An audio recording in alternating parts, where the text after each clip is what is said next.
There's nothing quite like the feeling of being left behind. The thought that everyone you know is moving on without you can be maddening, and the idea that you are being left out can cause anxiety, depression, or even anger.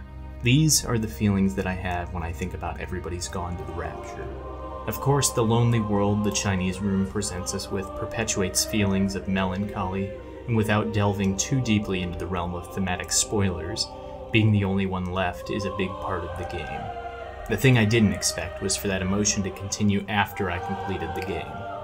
I emerged from Everybody's Gone to the Rapture into a world where the game was gaining significant praise, and I could not help but feel a disconnect with those opinions. Did I enjoy my time with the game? Mostly. Was it better than Dear Esther? Yes, as it should be.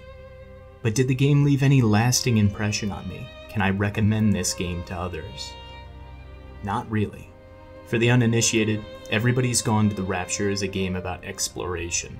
While trying to be as vague as possible for the sake of keeping this review spoiler-free, you are in a small English town and tasked with finding out what happened to its residents and, perhaps, the world. Memories of past conversations can be found in balls of light or over phone calls and radio messages. While forming an understanding of the story, the player has a chance to see the resolution of certain characters. There are parts of this game that are good, amazing even, but the sum of these parts do not outweigh the things holding it back. I completed Rapture over the course of 2 nights. The first night I played about 2 hours, and again without going too deeply into spoilers, I finished the first 2 chapters of the game and was struck by the story. I was feeling the emotion of the narrative. I wanted to know what happened next. I wanted to learn about this little town and its people. The next night I completed the game in about 3 hours, and by the end of the game, I just wanted things over for the sake of being done. I felt a huge amount of disconnect with the second half of this game, and my curiosity for the story and its characters was replaced with anticipation for the resolution, so I could simply get it over with. My problems with the game have all been stated before by other reviewers. The game is absolutely gorgeous and atmospheric, save some frame rate issues and weird lighting effects. But the pacing and length is artificially padded by the fact that there is no apparent sprint feature when you start the game. It was only after I completed this story that I found out there was a sprint option that can be executed by holding the R2 button and building momentum over a few seconds. As of writing and recording this video, there is nothing in the game telling you about this. Why? Why does that feature have to be hidden?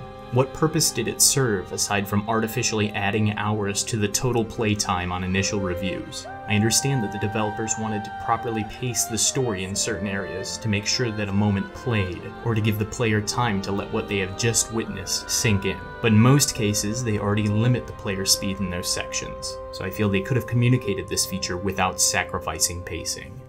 That being said, I accept that some of my disconnect with the narrative could be my own doing. One can't expect to rush through a game like this in 5 hours and become truly immersed in what is going on.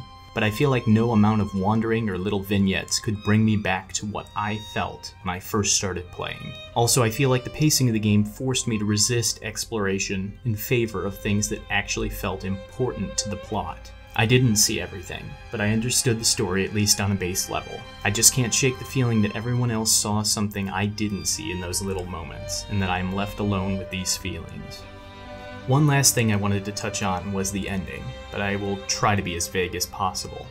Have you ever found yourself in a conversation where a friend said to you, "Do you know who I saw at the store? Stacy!"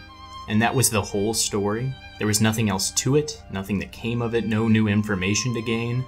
That is how the ending of Everybody's Gone to the Rapture felt to me.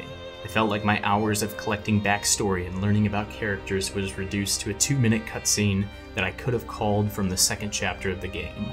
I did not get any more knowledge about the people, the event, or the repercussions of what had happened. There wasn't even an unfair twist that subverted my expectations due to some of the plot being withheld, just a drivel of information that was set to serve as the ending of the game. I was left with one final entry of information and then credits. Faceless names flowing past my eyes as I struggled to find something in the story worthy of digesting. Ultimately, the only way I can accept it is to talk myself into thinking that this feeling of drifting out into an endless ocean of nothingness was intentional, but I can't be sure that was the Chinese room's intent. In short, if you like Dear Esther, or at the very least were interested in that game, Rapture is the better of the two. As mentioned, it is a beautiful game that can have some truly gripping moments. It's just a shame that when it comes to the outpouring of praise coming in from on high, I still find myself an isolated non-believer.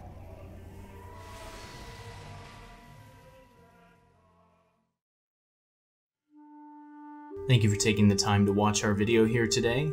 Please feel free to like and subscribe so you can be up to date on new content from us. And if you have played Everybody's Gone to the Rapture, I would love to hear your take on the game. Please leave a comment below, and have a great day.